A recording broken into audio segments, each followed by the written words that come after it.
Fala galera, professor Ramon Gadelha para a gente dar início hoje a um dos pontos mais importantes, fundamentais e lindos da biologia, que é a botânica. Olha para aí, é de se arrepiar e eu já sei que tem gente aí com o cabelo arrepiado também, com a mão na cabeça desesperado. Meu Deus, chegou a hora de estudar botânica. Chegou sim, galera. Botânica é um assunto muito importante, recorrente nas provas e a gente precisa sim se aprofundar, entrar nos detalhes, obviamente, para atingir o objetivo da gente, que é o que são as provas de vestibulares de todo o Brasil, beleza? Então vamos dar um foco a partir de agora em botânica e aí passo a passo a gente vai construindo conhecimento e você vai deixar de chamar botânica de bostânica. Botânica é sem dúvida um ponto fundamental para a sua vida. Quer ver uma coisa? Onde você está sentado ou apoiado, a mesinha que você está é de madeira, a cadeira que você está é de madeira, pode ter certeza, teve planta aí. A roupa que você está vestindo, algodão,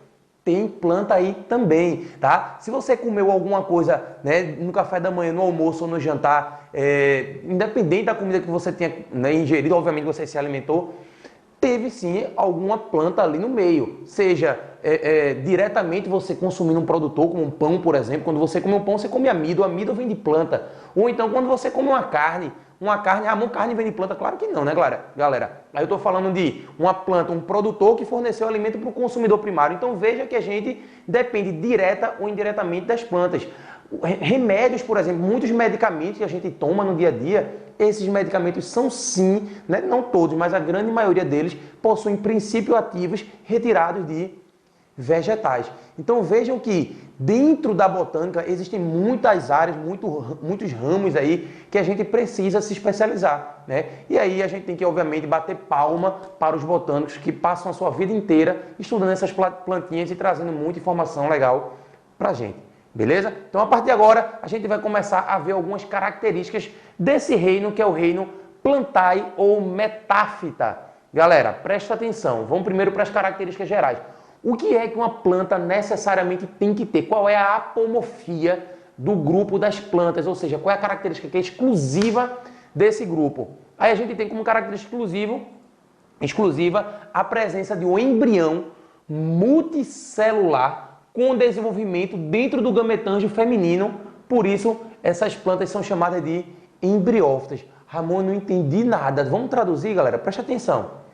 Embrião multicelular significa que o embrião dele possui várias células. E esse embrião se desenvolve dentro da estrutura produtora de gametas. Como é o nome dessa estrutura? Gametângio. Ramon, alga é uma planta? Não, alga não é uma planta. Por quê? Porque o embrião das algas não se forma dentro do gametângio. Por isso que a alga hoje ela foi excluída e por isso que eu botei aqui de vermelho para a gente chamar a atenção. Mas sem dúvida a alga tem um ponto aí em comum com algumas plantas que a gente vai desenvolver ao longo dessa aula, beleza? Outra característica que toda planta tem que ter é o quê? A capacidade de produzir seu próprio alimento, ou seja, elas são autotróficas. Ramon, isso é uma regra? É, mas tem algumas exceçõezinhas. Por exemplo, tem uma planta chamada de cipó-chumbo que ela é aclorofilada, ou seja, ela não consegue fazer fotossíntese, então ela é uma parasita obrigatória. É uma planta que parasita outra planta, roubando para ela a seiva para ela poder se desenvolver. Vê que interessante. Tem as plantas carnívoras, só que no caso das plantas carnívoras, elas fazem fotossíntese e completam o seu alimento, ou completam sua nutrição a partir de insetos, animais que estão no meio. Porque o solo é muito pobre em minerais, então eles precisam dessas fontes extras. Como? Pegando justamente por estratégias de aprisionar esses animais e fazer a digestão fora da planta e depois absorver esse material já digerido. Mas em geral as plantas são produtoras, são autotróficas, fotossintetizantes. Aí você já tem que lembrar na sua cabeça, fase clara, fase escura da fotossíntese. Ou seja, é a bioenergética sendo aplicada diretamente dentro da botânica. Óbvio que a gente falou que elas são fotossintetizantes graças à presença desses pigmentozinhos, no caso clorofila A e clorofila B. A gente também tem como característica de todas as plantas são eucariontes, ou seja, possuem um núcleo organizado, uma célula bem complexa. São pluricelulares, todas as plantas são pluricelulares.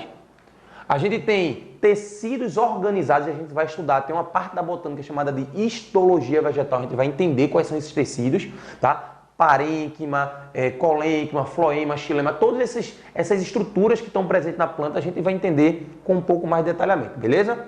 A gente tem a parede celular, que é uma característica também presente nas plantas, parede especificamente de quê? De um polissacarídeo chamado de celulose. A gente tem a reserva energética das plantas como sendo o amido, então planta fotossintetiza, produz seus monossacarídeos e esse cara começa a se juntar, se juntar ali na folha ainda, formando sacarose. E aí o que acontece?